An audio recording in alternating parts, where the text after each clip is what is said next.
Good afternoon, everyone. Thank you so much for being here on this absolutely beautiful, hot day on a Saturday afternoon. We are very thrilled that you're here joining us today for our panel on declining trust in media, a journalist safety issue. My name is Lucy Westcott. I am the Emergencies Director at the Committee to Protect Journalists, or CPJ. We are a global press freedom nonprofit organization based in New York City with correspondents around the world. My job at CPJ is focused on keeping journalists safe physically, digitally, psychosocially, legally, wherever they are. And increasingly in our work and that work of our partner organizations, this idea of mistrust in the media affecting journalists and their safety is certainly coming up. So before I hand it over to our fantastic panelists, just to kind of situate us right now and why we're talking about this today, there is ample research across the board, whether it's the Pew Center, Gallup, the Trust Barometer, or the Reuters Institute for the Study of Journalism, represented here by Eduardo, that shows that trust in media has declined following a relatively high level of trust during the height of the COVID-19 pandemic. According to that Reuters Institute data, fewer than 38% of people across 40 markets say they typically trust most news. In the United States, where I am based and where Brian is based as well, that number goes down to 26%. And trust has fallen in the UK and in Brazil by double digits.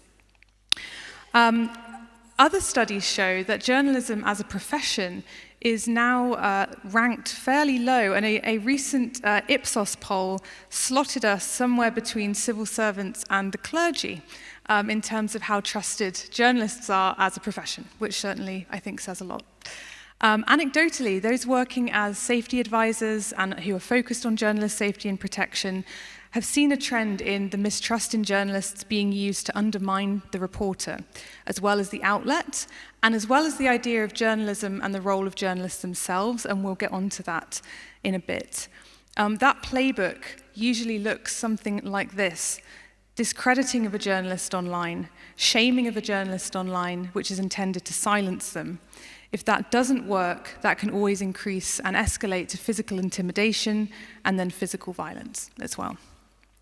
Why does this matter? Trust is crucial, of course, for many aspects of journalism, from the impact of public interest reporting to the ability to access news. The declining trust in media may ultimately make it more difficult for the public to seek timely, independent sources of information and making important decisions about their lives. I'm now going to introduce our fantastic panelists. Starting right at the end, we have Brian Stelter. Brian was chief media correspondent for CNN Worldwide and anchor of Reliable Sources until August 2022. He is currently a Walter Shorenstein Media and Democracy Fellow at Harvard University. Before going to CNN, he was a media reporter for the New York Times covering television and digital media. And in 2013, he published the New York Times best-selling book, Top of the Morning, in which he examined the television rivalry between The Today Show and Good Morning America. Thank you for being here, Brian. Elodie Vial is here. She is a journalist working at the intersection of journalism, technology, and human rights. Elodie is a Berkman Klein Center for Internet and Society affiliate at Harvard University, where she is working on very important work of improving escalation channels for journalists and human rights defenders who are harassed online. Elodie is also a senior advisor on digital safety and free expression at PEN America. And we have Eduardo Suarez here on his third panel of Perugia. He's head of editorial at the Reuters Institute for the Study of Journalism. He is the co-founder of 2 news startups in Spain and an accomplished journalist with experience in both Europe and the United States. So I'm going to hand it over first to you, Eduardo. I have given some data points and given us something of an overview, but I would love for you to dig a little deeper and help us understand why exactly that trust has declined in the past few years to the extent that it has. Thank you. Well, thank you so much for having me. Lucy, it's a real pleasure to talk to these distinguished speakers. Yeah, as you said, our research shows that trust has gone down. It is true that it went up a bit during the pandemic, and we think that's due to journalists focusing more on scientists and on explaining what was going on. People found that very useful. But as soon as the pandemic was over, what we also saw was actually like going back to problems with polarization, and also it's not just polarization. Sometimes the decline in trust has to do with things that don't have to do anything with journalism. We know for a fact that trust in news goes hand in hand with trust in government and trust in institutions, and sometimes in some countries that's what's happened, that institutions are not trusted and journalism are perceived a little bit the same. The second thing that I would say is that nowadays journalism is often consumed in the context of social platforms. And again, I mean, work done by my colleagues at the Institute from the Trust in News project, Amy, Camila, and others, show that there is a trust gap between trust in news in general and trust in news that we consume on platforms. I think we all know, and we have the experience, that we are a bit more skeptic about the things that we see when we are in these kind of environments where news goes hand in hand sometimes with content that is not news, and sometimes even with disinformation and propaganda and campaigns with of different kinds. So we have to be aware, that news is less trusted in those environments, and we know from our research and other research that we increasingly consume journalism in places like Facebook or WhatsApp or Twitter or other platforms. That's also important. The third thing that I would say, and this has to do with a report that we just published, authored by my colleague Amy Rosa Arguedas from the Trust in News project, is that we have to consider, and we are all aware in this room, I think, that good journalism has good impact, but we also have to take into account that bad journalism has really bad impact, and has had a bad impact historically, especially in marginalized communities and disadvantaged communities. And many people in those communities, the research that we've done is mostly in Brazil, India, the UK, and the US. Most people in those disadvantaged communities don't trust journalism and don't trust the news because they perceive journalists and journalism as an instrument of power. They perceive journalists as part of the elite, of a corrupt elite. And of course, we see this in many countries, how authoritarian leaders and powerful leaders are using these, sometimes legitimate grievances to actually go against journalists, as you described in your intro. One particular case that I think is good to stress is Mexico. Mexico, we've seen the president, Andrés Manuel López Obrador, railing almost every day against journalists in his daily press conferences, and we see what happens. Our data show that trust in Mexico has gone down 13 points in the last few years, and it has to do something with that. And it's even more worrying because Mexico, as you guys know at CPJ, is the country where most journalists has been killed in the last few years. So it's really, really outrageous that we see that kind of environment and that kind of behavior from powerful leaders. And it's a playbook that we've seen in many other countries, like Brazil, like Central American countries, and it's increasingly something that we see from that kind of leaders. Thank you, Eduardo. Yes, I'm glad that you brought up Mexico, of course, because as you say, our data shows a very, very high number of journalists are killed in Mexico, and it is a huge problem. And I think there it really shows that link between someone in power undermining the role of journalists, and then, of course, that tying directly to their safety. So thank you very much. A quick follow-up question there, actually, because there's such amazing research being done in the Trust in News project, and I was really interested around this idea of the knowledge gap, and it's striking that during the COVID-19 pandemic, when we needed news and we needed things to be explained to us, that trust was very high, right? And the idea of journalism and the point of what journalists do is very clear.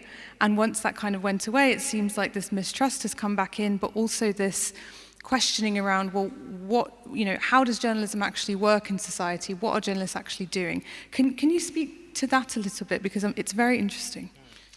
Yeah, I think, you're right. I mean, there's some knowledge gap, and we should address it as journalists. I mean, we shouldn't assume that everyone knows what journalism is and what journalists do. We tend to assume that and take that for granted. We shouldn't. Actually, there is some data from the Trust in News project again from Brazil, and it's very, very sad statistics, but it's good for journalists in the room to know them. I mean, like around 50% of people that we interviewed in Brazil think that journalists manipulate the public to serve their agendas. They almost half think that journalists care more about attention than facts. That they are careless and sloppy, and 38% think that journalists are only there for the money, for example. So those are really, really striking statistics. It's true that they, at the same time, high percentages also think that journalists are doing good work, but we should be aware of how, a substantial proportion of the population think about journalism, and the percentages are even higher in places like India, the UK, or the US. So when powerful leaders, again, use that kind of rhetoric, it kind of finds like at least like an attentive audience, in some parts of the population. Maybe, sometimes legitimately, sometimes maybe not legitimately, but we have to take that into account. And the other thing I would say, particularly in the case of Brazil, obviously there wasn't a conscious effort from the president to go against the press, but we shouldn't be like too pessimistic, because at the same time, checks and balances held really well in Brazil, actually, if you compare it sometimes with other countries, like the one you are based on. And, we are seeing, prosecutors actually going against news organizations that are promoting or have promoted misinformation during the Bolsonaro years. And actually organizations, now that you mentioned the pandemic, that actually promoted, the kind of, fake remedies that Bolsonaro was promoting. So it's kind of encouraging to see that in some countries, at least, the kind of strategy that we're seeing are not actually working so well. Thank you. I'm going to just read a quote from a Brazilian journalist who was in the report, because I think, Elodie, this goes really nicely into your expertise, but a Brazilian journalist said that the internet has, quote, largely facilitated polarization, so news becomes a weapon of war, which I think is very striking. So Elodie, let's go to you. You are our resident expert on journalist safety and keeping journalists safe online. And you are also in direct touch with journalists, and have been over the past several years, whose safety has been put at risk because of the threats against them, and including threats that undermined journalists and journalism. So can you talk us through some of those threats and how declining trust in media has shown up in the protection and safety work that you do? Thank you, Lucy, and thank you for organizing this very important conversation. I would say that the decline of trust in media and the attacks of journalists are two sides of the same coin, actually. And we cannot work on disinformation. We cannot work on this question of trust in media without tackling the issue of safety of journalists. And this is a very important point I want to make today. The problem is that this decline of trust normalizes the attack, this decline of trust and these narratives fueled by politicians normalizes attacks against journalists. And let me just take the example of my country, France. We observed over the last decades a rise of attacks against journalists. And back to 2018, during the Yellow Vest protests, a lot of journalists were attacked physically, verbally, both by protesters and by the police. And actually, it was a milestone for the newsroom at this moment, because we had to train the journalists in France, like we train journalists who go and cover wars or in countries in crisis. And it's been, yeah, it was a shift, I would say. And this is, and then with the COVID, this is what you said, it was even worse, right? This is the case in France. This is the case in Europe, in other countries, here in Italy, Poland, Hungary, and of course in the rest of the world internationally. You mentioned this. I've been a digital trainer for Newsroom over the last decades. First, I was actually a digital evangelist, you know, telling journalists how to use Twitter and Facebook and all these things. And 5 years ago, I did a shift myself, focusing on press freedom and online harassment of journalists, because this is a rising threat. I would say journalists are today facing an array of threats: slaps, physical attacks, yes, defamation campaign, arbitrary detention, and online abuse is perceived as it's like the first layer, I would say. It's like the soft thread, except that it's not soft at all, right? And it can lead to direct attacks, physical attacks. And what is very, the main important thing is that women and marginalized communities are most targeted. So we cannot speak about the need to leverage the voice of women within newsroom. We cannot speak about diversity within newsroom if we don't put in place the conditions to make sure that folks can do their work safely. And it means that taking actions to mitigate online harassment of journalists. We had a session this morning on newsroom best practices. What most of the folks told us, that nothing is being done within most of the newsrooms. So that's why, personally, I decided to dedicate my work to that. And I think this is what we should put our focus on, yes. Absolutely, thank you. Obviously, online harassment, huge, I would say, existential issue for journalists and journalism at this point. And I'm going to ask you a little bit about the role, actually, that the tech platforms have played in both contributing to that declining trust in media globally, and also when we think about the safety of journalists. And just to go back to an interesting point from the Trust in News report again, there is this tension, I think, sometimes between newsrooms encouraging their journalists to be very online, and in order to increase trust with their audiences, to show a lot, you know, be very personable and bring personal parts of themselves, like, onto the internet and engage with people in that way. And that, I think, Elodie, we can agree, it certainly opens people up for harassment and ways that information can be weaponized against them. So it's a very delicate line to tread. So yes, I would ask you, what role have those tech platforms played, especially if we consider everything going on with Twitter at the moment? Yes, Twitter, it's a disaster, right? We lose all our contacts and allies at Twitter. This is, yes, yesterday Adeline Hulin from UNESCO said, she mentioned this report from MIT saying that false information is 6 more times viral online. And this is, yes, platform's responsibility here. The virality of this false information that discredit journalism, and also the fact that, let's be honest, hate speech, online abuse, it makes money. There is this report you might want to have a look at. She Persisted recently, which points out that actually targeting women online, it's a way to make money, right? So that's the core problem that we need to solve. But in the meantime, we have to find out very concrete solutions right now to implement right away. So that's why there's platforms which are today, let's say, part of the problem, can also be part of the solution. If they implement very concrete recommendations civil society has been working on, PEN America's report published 2 years ago, No Excuse for Abuse. In this report, you can find 50 very concrete recommendations that platforms can implement right away in their feature, like revamping the reporting feature, implementing a documentation tool, these kind of things to make the things easier, I would say, for targets of abuse. Also, thank you for mentioning this project I'm working on at Harvard with the support of PEN America, the escalation channel for journalists harassed online.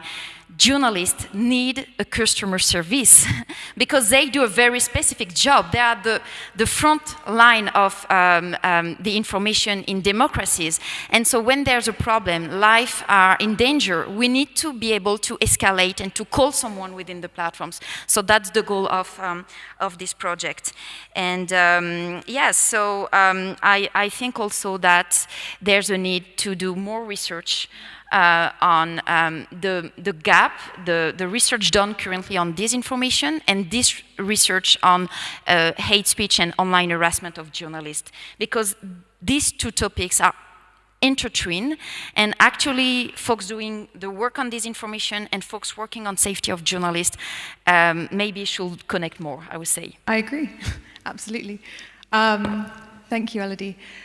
Brian, we're talking about journalist safety. You are yourself a journalist who has lived through and worked and seen firsthand what it's like to live in a country, work in a country, be a journalist in a country in the US where trust in media was rapidly declining. And again, according to the Reuters Institute data, only 26% of Americans trust news generally, a 3-point decrease from the previous year, and the lowest figure on their sample. So why do you think this decline in trust in media has been so steep in the US? And can you tell us a bit about how your work as a journalist covering the media has been challenged by that plummet in trust? Well, I think that the cratering of trust in media is related, first and foremost, to the fact that we are all members of the media now, that we have been empowered by these extraordinary tools, these smartphones, these supercomputers in our pockets that allow us all to both report but also lie to the rest of the world. And so we have to recognize, right, we're talking about an environment where when we ask people about trust in media, they might be thinking about their mother's blog, right? And I love my mom, but I don't trust her blog. So I think that is the environment, we have to recognize. When I hear about trust in media, I think, well, everybody trusts some form of media. It's just some people trust Fox and others trust CNN in the United States. And others may be very skeptical of all of them, but when there is a severe thunderstorm or flash flood warning, almost everybody trusts their local meteorologist. And I think that's important to recognize from I'm going to be the optimist up here for a minute. There are, all is not lost when it comes to this topic. And many, many people do want to know what is real and are seeking that out. But, I think, look, first and foremost, everyone's a member of the media, and not everybody should be. And number two, in the United States, the American press is much stronger than any demagogue. But demagoguery and wannabe dictators, they have softened the ground in dramatic ways in the last 10 years. They've made the ground uneven, fractured, and thus much more dangerous. We're still standing, and journalists are always going to be standing in these environments. And certainly, the conditions we have in the U.S. are enviable compared to in many other countries. But look, my colleagues experienced it very intensely in the Trump years. Whether it was bullshit online or physical bombs mailed to the office, we had to have a real reckoning about what this decline in trust, this attack against the media, this attempt to, what I think Trump did was he tried to say, only trust me, do not trust anything else, except for the news outlets I approve of, right? So he turned CNN into the enemy, and as a result, that had very dramatic and direct consequences on safety. So what do? I think we publicize, we try to expose this and make clear what the tactics are and what the impacts are on journalists, When we were live outside our office on the day the first of several bombs, on the day of the first bomb in the mail, that was important to show people we were still working despite this threat. So we publicize it. I think we need to pre-bunk, right? We need to anticipate what disinformation is going to be coming our way, what lies are going to be told about our news outlets, pre-bunk it and try to earn people's trust that way. We've got to be aggressive in pushing back. We're not going to win back any trust by laying down and just watching while we're demonized and denigrated. And the fourth P on my list, what was it? Publicize, pre-bunk, pushback. I'd say prosecute. And now this is possible in the United States and in other democracies. It's not nearly as possible in other places. And God bless CPJ for trying to get prosecutions going in various places around the world. But in the United States, let's prosecute. When there are clear disinformation campaigns, when there are clear examples of harassment and assault against journalists, we have to push for prosecutions. And look, I'm a successful case of that. I was very impressed by the district attorneys in New York, the SDNY is what it's called, Southern District of New York, the basically federal prosecutors who brought a case in 2021 against a guy that harassed me and some of my colleagues and some politicians and some CEOs, sending us messages. And here's the thing. When I received the harassment that day, I just blew it off because I'm so numb to it. I just assume it's part of the job, and that was part of the problem. Because when they were sending me harassing messages, threatening me and my mother, threatening my brother, and I just ignored it that night, well, he went after some of my colleagues a week later, and he went after some of my friends a month later. So that was a lesson for me, not to get numb to these problems, but instead to use whatever we have at our disposal. In this case, thank goodness, the feds were interested in prosecuting this case. This man's now behind bars. It was, a strangely relieving moment to be able to testify in that case. And again, I know I'm speaking from a point of privilege that we still have those protections in the U.S. We need to use them then. We need to put them in effect and prosecute. I think overarching what I would say is let's just make sure our voices are louder than the misinformers, than the harassers. And I mentioned several ways to do that, but that's the challenge, I think. In a country like the US where we still do have a relatively stable democracy and a relatively free press, we've got to use all those tools in order to claw trust back and to make clear who's on the side of trying to get to the truth every day. Those 4 Ps, we'll take those away. Thanks, Brian. And of course, CNN is a particularly interesting case because it's really captured the imagination of many as being kind of the head of the beast, for want of a better phrase. And I remember speaking to journalists who covered January the 6th, for example, and they were explicitly asked, do you work for CNN? And they didn't, but they were asked that because they are journalists, and who else would they work for, right? But that it just speaks to that level of mistrust. Right. And I want to, again, go back to a poll because there is a lot of research out there. A poll from Gallup found that half of Americans believe national news organizations, intend to, quote, mislead, inform, or persuade the public to adopt a particular point of view through their reporting, end quote. So we're now in the US, we know that elections, wherever they happen in the world, present a flashpoint for journalists where their safety is at particular risk. And we at CPJ, we have resources for covering elections. We know, time and time again, those are dangerous times for journalists. There's a US election coming up next year. It is looming. And I'm wondering, as somebody who has worked through many previous elections, how you think journalists in the US can keep themselves, safer over the next year and a half, based on your own experience and that of your colleagues, and what steps do they need to start taking now? Going back again to Elodie's point that, it's physical safety, but it's very much digital safety as well. Right. Well, number one, it's about being clear-eyed about what the threats are, not trying to downplay, the nature of it. As much as I am an optimist on this topic, I think it's important to be clear and to draw a line between criticism of the media, which is wonderful and necessary, versus dehumanization. That's really what's going on in a lot of these cases. It's an attempt to dehumanize and dehumanize and delegitimize real journalism. It's not even, I find myself thinking it's important to use the proper language so that when, let's take Trump, for example, who is, of course, the leading contender in 2024, the Republican Party, when he turns on his anti-media machine, it's not because he's trying to make the press better, it's because he's trying to destroy it. So if we're clear-eyed about that, then we can go from that point and approach it the right way. So, look, when we go out to rallies, when I covered rallies, Trump rallies for CNN, we had bodyguards with us. It's really frustrating. It sucks to have a bodyguard with you because you feel like you can't talk to people naturally, but I understand from CNN's point of view why it's appropriate. So, those conversations certainly are ongoing in newsrooms. They are underway about, what's going to be necessary. You mentioned that Gallup poll saying that lots of folks think that the press is out there pushing an agenda, trying to mislead the public. Again, it goes back to what the media is. That is exactly what Fox News is trying to do. And we've just gone through a landmark defamation case in the United States, not going to trial, but we've seen Fox basically have to admit to its disinformation campaign, trying to help Trump make it, they try to trick Trump into believing he won when he lost, right? It made a fool out of everybody involved.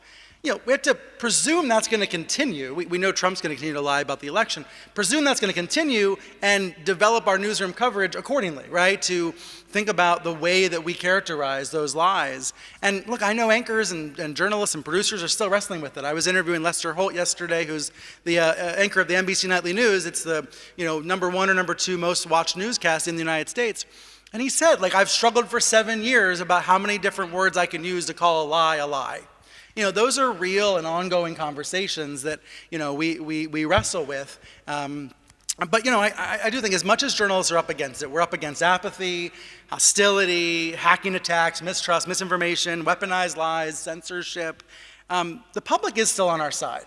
And I think that's the most important thing to recognize. Most people, at least in my experience in the US, most people still just want to know what's true. Most people don't want to be fooled.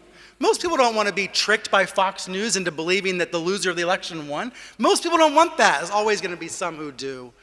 But most people just want to know what's real. So the public is on our side. And yes, this reporting makes us targets, but it also makes others incredibly thankful for what we do. And so those are the folks I prefer to elevate in my mind. Yeah, thank you, Brian.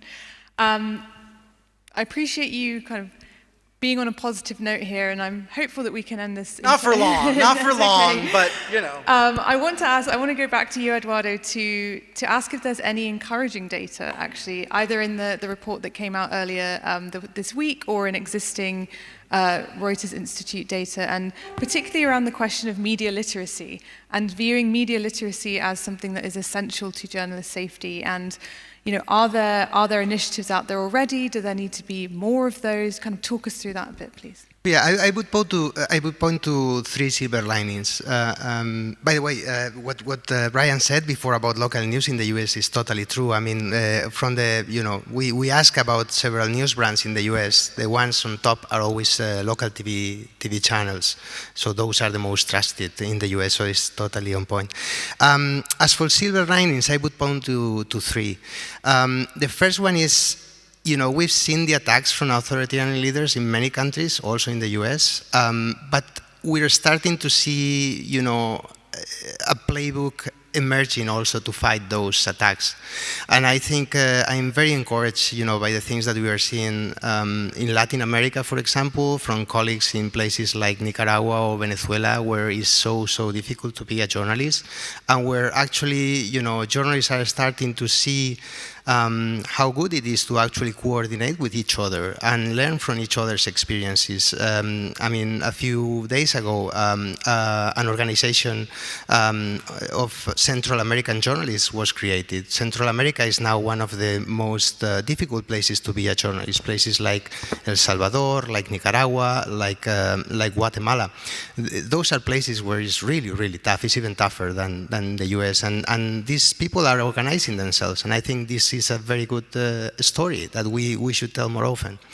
The second thing that I would say is that if we had gathered here like 10 years ago, I think situation funding-wise would be much worse for news organizations, and the money is part of the answer too. The fact that so many relatively small digital news organizations are finding a way to get funded, sometimes through their readers, sometimes through membership, donations, sometimes also thanks to media development initiatives and foundations. I think that's a good news. And also, governments around the world are starting, democratic governments around the world, I think they are starting to see the value of funding independent journalism in these places. So I think that's also good news. And finally, I think this is kind of counterintuitive, but I think it's good to point out that polarization is not a global plague, it's not a global disease. So there are many countries where things are not so polarized, and it's not that the internet has made things super polarized everywhere. Polarization happens mostly in countries with structural problems that preceded the internet, and I think actually the US is a very good example of this, because Fox News and all of those things were there before before Facebook and before social media. So we see that those things are happening in some countries, but in other countries are not happening. So we should be aware that things can change. It's not that we are now in the internet age and everything is gonna be terrible. In some places things are starting to get better, and we should recognize that too. Thank you. And of course, it's worth noting that the trust in local organizations is very strong. We know as well globally that local journalists, as community journalists, are often the most at risk as well. So it's worth bearing that in mind as well. Elodie, the same question to you. What makes you feel hopeful? What kind of training, again, is out there as well when we think about digital safety in particular? And any silver linings that you'd like to share with us today? I will be optimistic thinking about how powerful collaboration and peer support networks can be in this field. And we observe this when it comes to investigation. Look at the folks here who are on stage, Forbidden Stories, OCCRP, all these networks of journalists developing investigations, because they built this solidarity between peers. And when it comes to attacks, physical, digital attacks, the solution is the same. We have to build these collaborations. So we're part CPJ and PEN America and other folks in the field, part of an international coalition, the Coalition Against Online Abuse. We're plus more than 70 organizations based in the US and internationally doing some work to find solutions to tackle this issue. And this morning we introduced the outcome of the work on for Newsroom led by ACOS Alliance and PEN America, and it's really interesting to see that even if sometimes we can feel a bit hopeless, I would say. Actually, and Martin from Freedom of the Press Foundation mentioned this this morning, sometimes we need only one person. One person in the newsroom pushing for this, being a safety evangelist and trying to put people around the table, and this leads to some change. So this makes me optimistic. Also, the readers, our audience, as you said, sometimes they hate us, but at the same time they are a bit like schizophrenic, we say in English too, yeah. And they have a lot of expectation actually. So we have to address this expectation as well as journalists. I would love to open it up now for a few questions before we close out. So I'm not sure if there's going to be a roving mic. We have someone on this side and then someone back there and someone at the front. Okay. Do you want, okay. Go, I guess just shout. I'm not sure if there's anyone with microphones. Yeah, I can repeat it. Go ahead.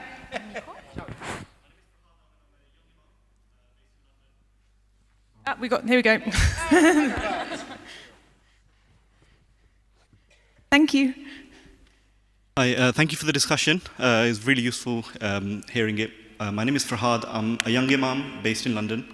And I remember when the Grenfell fire happened in London in 2017, we were there helping as a charity and speaking to some of the locals. And I saw a lot of hatred, well, not direct hatred, but they felt quite because they saw all of a sudden there was a lot of media. So a lot of the locals were quite angry, and they were shouting towards the media, saying that you're only here when something terrible happens and you don't really report on our local stories. As a faith leader and other faith leaders, I guess, what would be your advice in terms of, for us, bridging that gap between local communities, faith communities, and journalists and the media? Thank you so much for your question. It seems like this is a great one for you with the report. I was gonna say that's totally on point. I mean, I'm gonna read this sentence from the report. Is a quote from Ignacio in Brazil. Is a member of one of the disadvantaged communities in Brazil, and he said, when asked about the media, so we are the target for, not being well treated. We stole, we rob, we kill. We don't hear that about white people. And everywhere, TV, online, radio, everywhere, that's what you hear. They don't treat us with respect. And there's another quote from Julie in the UK that is similar to what the person who just spoke said. I don't like journalists. I don't trust them. I put them in the same box as politicians and estate agents. I just don't trust them. And yes, I mean, we all have that experience. I think the problem, there are two problems here. One is, communities that are usually portrayed in the media, in the context of crime, in the context of these situations, and I think that's unfair, and we should all recognize that and start to grappling with those issues in our news organizations. And the second is that, of course, today is very, very difficult to define a journalist for the reasons that Brian said before. Everyone can be a journalist in a way, in the sense that everyone can post something on social media, everyone can have a podcast or a blog. In Spain, now we have this former politician, former deputy prime minister, who now has a podcast, and he claims that he's a journalist, and he spends most of his time harassing other journalists. So it's very difficult now to define, to talk to the public and to say, this is journalism. What is independent journalism? What is professional journalism? It's really, really difficult to understand and to come up with a valid answer for that question. And it's something that as an industry we should reflect on, because it's very, very difficult. And then it has an impact in the kind of problems that question showed. Yeah. If I could just add to that as well, we do a lot of work at CPJ and with partner organizations, especially the Dart Center for Journalism and Trauma, and there's really good training available on how to do trauma-informed reporting, to appropriately interview people who have lived through tragedy, who are dealing with emergencies. This is always very useful training to have. I would encourage everybody who is a journalist to have it.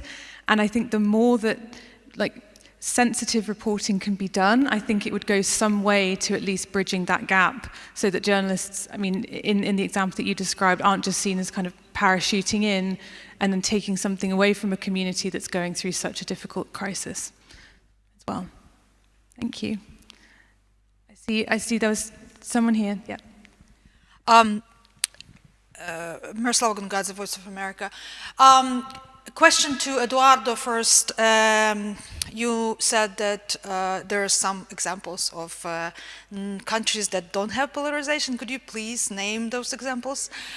And second question to the panel generally. In the last decades, we saw and we see the legacy media are kind of losing their grip and dying, and journalism are losing their kind of position as a filter between society and for the society. So how do you see the future of journalism and this stage of our existence? Thanks. Name all those countries for us. Those are difficult questions, but very good questions. Thank you so much. There are countries without such polarized scene. It's true that most of them are in Northern Europe, like places like Finland, like Norway, like Denmark. Craig, one of my colleagues that is over there, can talk to you afterwards, because he's working now on the digital news report that will be published in June, and we have more details on that. But I always point to, I'm from Spain, and I always point to Portugal. Spain is a very polarized country, but Portugal is not polarized. And, it's a good example of a country that is not so rich as Northern Europe, it has a very tumultuous history, But at the same time, trust in news is much higher in Portugal than it is in Spain, and it's not so polarized. So I don't know the answer to that, but I would look to Portugal for answers in some way, yeah. And I think the answer about the future of legacy media is, the future of journalism is all of the above. So I see in the United States signs that the AP and the ABCs and the New York Times and the Washington Post are strong and will remain strong. They need to do more to help the local news outlets that are struggling. But what we're seeing after this raging forest fire of local news is little green shoots all over the place, so many startups. And I hope we can 10 and 100 times that, so that we have a lot more new brands coming in that can basically start from scratch to earn trust to the extent that the legacy brands have lost trust.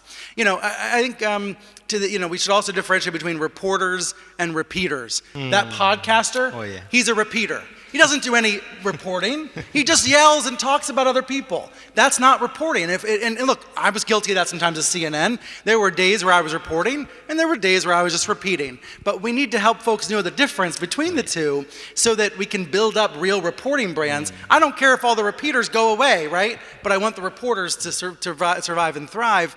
I called up Fox News PR for comment a few days ago. Fox News, notoriously nasty to reporters.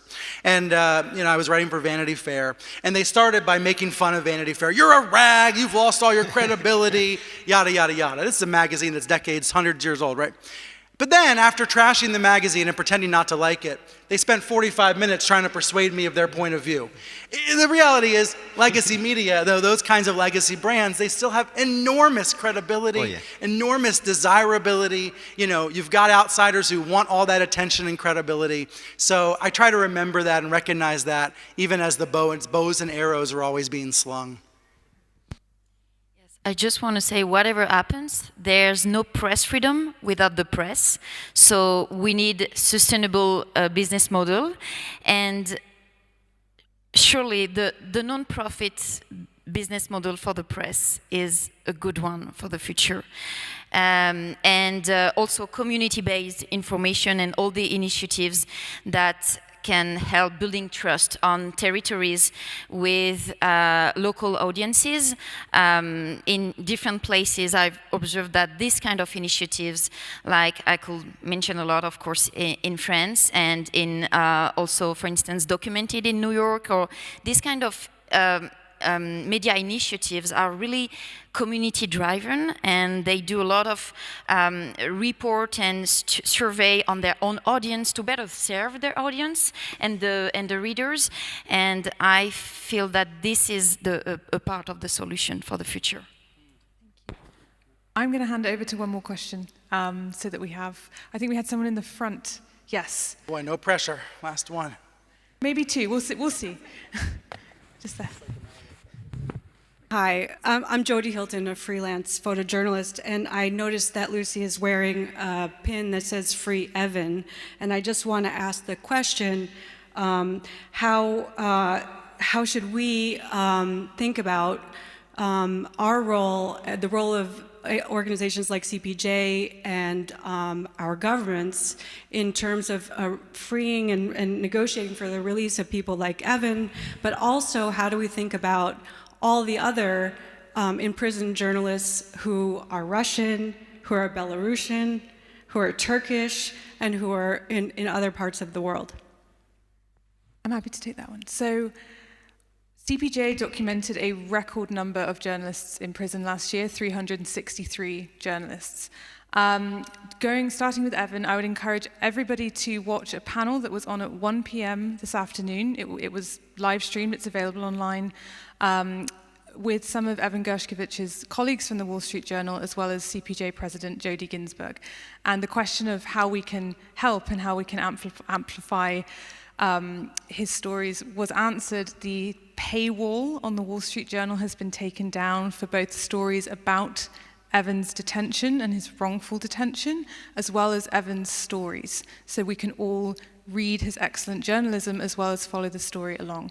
One of Evan's colleagues, Gordon, made the important point that all the, every tweet, every hashtag, every time you share something online about the fact that Evan is wrongfully detained, Kremlin authorities are listening because every single day they are pushing back against the so-called uproar about his detention. So really the way to help is to just keep not only talking about him and Evan, but also the fact that there are local Russian journalists that are in prison. Russia is one of the top 10 countries for imprisoned journalists, according to CPJ's census. I would encourage everyone here to take a look at that census, to read the stories of those journalists and media workers who are in prison, and of course to advocate for their release, which is one of the things that we do at CPJ. Yeah. Thank you for that question. I think that is about it. Thank you so much. And I'm just going to end actually on a paraphrased quote from Maria Ressa, which is very, very relevant to our topic today. But she said at a panel on Thursday that without facts, truth, and trust, you cannot have journalism or democracy. Thank you very much. Thank you all. Thank you, Lucy. Thank you, Lucy.